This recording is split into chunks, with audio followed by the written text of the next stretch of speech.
Now, first, let's get right to our top story. Lieutenant General Michael Flynn has always been, an innocent man. And now it is more clear than ever that a few corrupt, high-ranking, deep state bureaucrats set him up.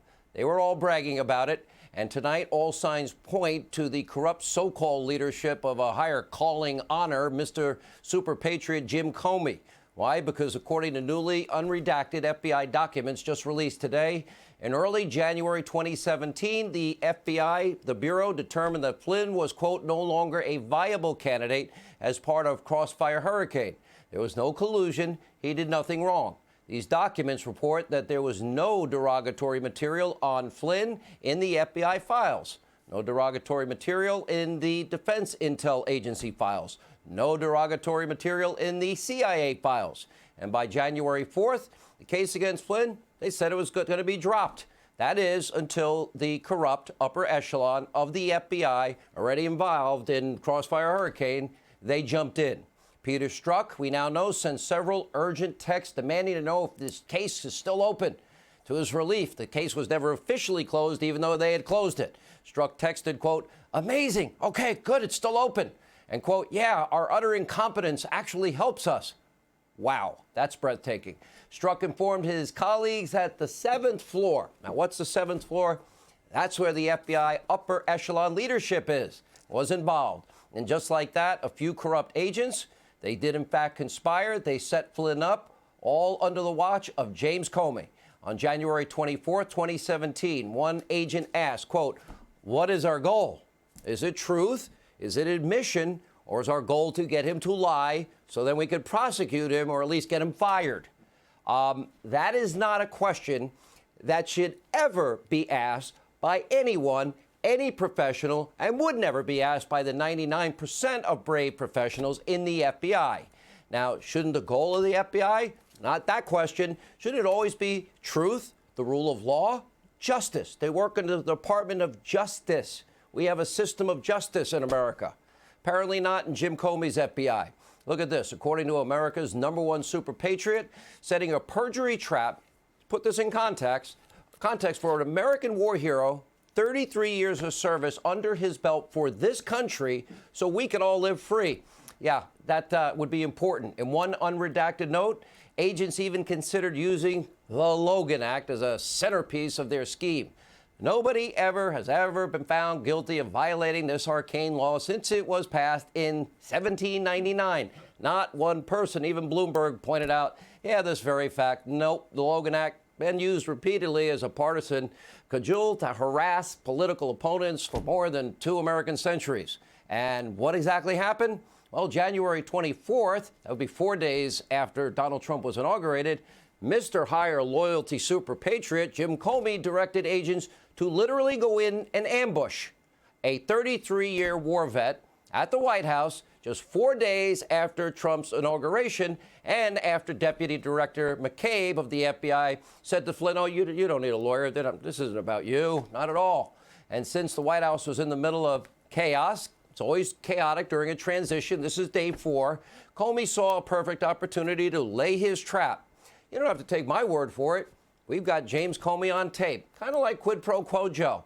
He's bragging about the setup that he'd never do in the Bush or Obama administrations or ever get away with because there's a process that he decided, well, not to use. Take a look. You look at this White House now, and it's hard to imagine 2 FBI agents ending up in the same room. How did that happen? I sent them.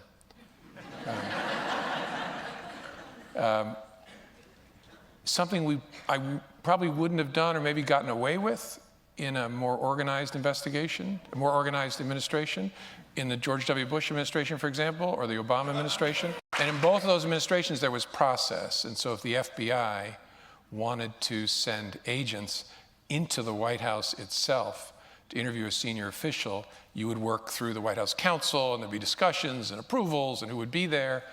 And I thought it's early enough, let's just send a couple guys over. I sent them. I took advantage of it. I sent a couple of guys up there, something I'd never do or get away with in the Bush or Obama administrations. Yeah, I sent them. Wow.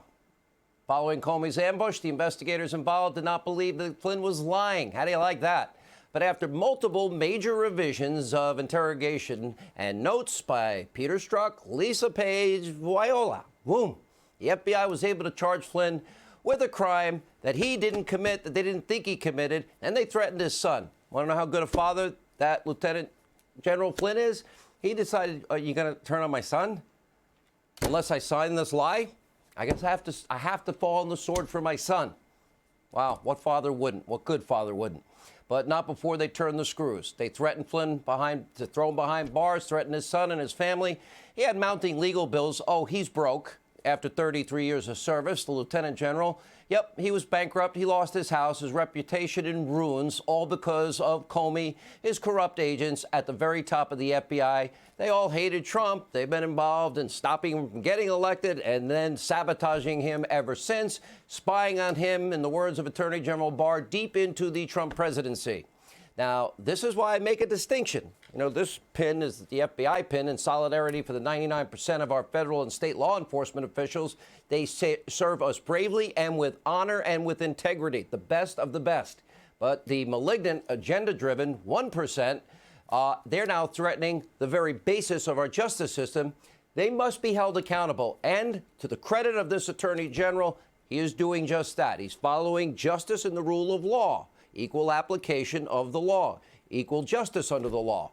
They ruined the life of an American war hero. They spied on Carter Page. They ruined his life. And by the way, then they used a FISA application, a warrant, that was based, let's see, Hillary Clinton's bought and paid for dirty dossier full of Russian disinformation that Russia, even the New York Toilet Times gets this, clearly used to help Clinton and mess with our elections. Yeah, Russian disinformation, a steal that Hillary's paying for. That is unverifiable because it's debunked. Devin Nunes, he warned the entire country in 2014 that the hostile regime in Russia and the hostile actor Putin would do this. Biden, Obama, the compromised, corrupt, congenital liar Schiff, they did nothing to stop it. They spied on the Trump campaign, the Trump transition team, and even, as the AG pointed out, as I said, deep into the Trump presidency. In other words, they laid a perjury trap. In this case, they set a perjury trap for George Papadopoulos. They knocked down Paul Manafort's door. That case was dead and buried. They dragged it out of mothballs just to hurt Trump. They, raided his home in the middle of the night, guns drawn, scaring the crap out of him and his wife, and tax fraud charges. And they sent dozens of agents, 30 of them, tactical gear to surround the home of Roger Stone at 3 a.m. for a process crime that the Inspector General suspects that Comey and McCabe themselves are guilty of. Anyway, they raided the house, 3 a.m. Roger Stone invited CNN to film it all. I guess they just happened to be bored that night, just happened to be in the right place at the right time, right? Because he allegedly lied to Congress.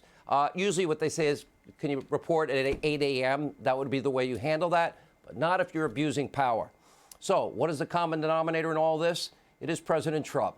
They were determined to take down this administration, this president, one way or another. And today, the president had this to say about the corrupt agents in the deep state and their cheerleaders in the mob, which is 99% of the media today. Take a look.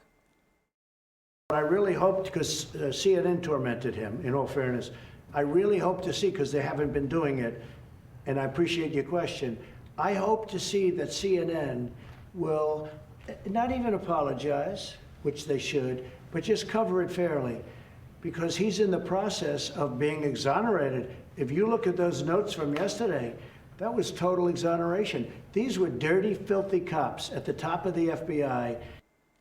President has been right. We've been right. The program here, we've reported the truth about this abuse of power and corruption. And frankly, for 3+ years, it's been a little bit of a lonely road. They were pushing their conspiracy theories and their smears and lies and slander. For almost all media outlets, including socialist state TV, MSDNC, fake news CNN, toilet paper of record, the New York Toilet Paper Times, instead of holding our federal government accountable, they were cheering for the demise of an American war hero and wanting to take out a duly elected president. They didn't want him elected. Take a look. Did Flynn go rogue, by the way, when he spoke to Russia? Well, that would be a bigger scandal than almost anything we've ever seen in any other presidential administration. Next, we're going to get back to Michael Flynn's guilty plea today and how it's made this an historic day here in D.C. fact is, Michael Flynn betrayed his country. The warrant application was a warrant based on probable cause, not proof, that he was a foreign agent. A judge today all but called him a traitor. The president today wished him well. After 2 hours of a judge rebuking fired National Security Advisor Michael Flynn, using words such as treason and disgust and disdain.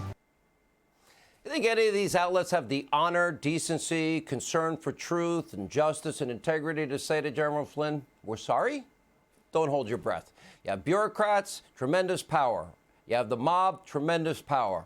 Ruining the lives of innocent Americans. Yep. Trying to influence an election, trying to unseat a duly elected president of we smelly Walmart shopper, guns, Bible, believe in God people, irredeemable deplorables, Trump transition team, and Trump presidency. And the mob, they helped them every step of the way. Sickening. Journalism's dead. I've told you, it's dead. But we will continue to demand justice. We will continue to go our own way, forge our own path on this show. We have been unrelenting for 3 years, and we're not stopping. Justice, fairness, freedom, the fabric of our republic means something to us. And soon, thanks to the Attorney General, kudos to Bill Barr. What did he do? His job. That's what his job is. Follow the law. He's doing it. Durham apparently doing it also. Justice is coming for all who abuse their power.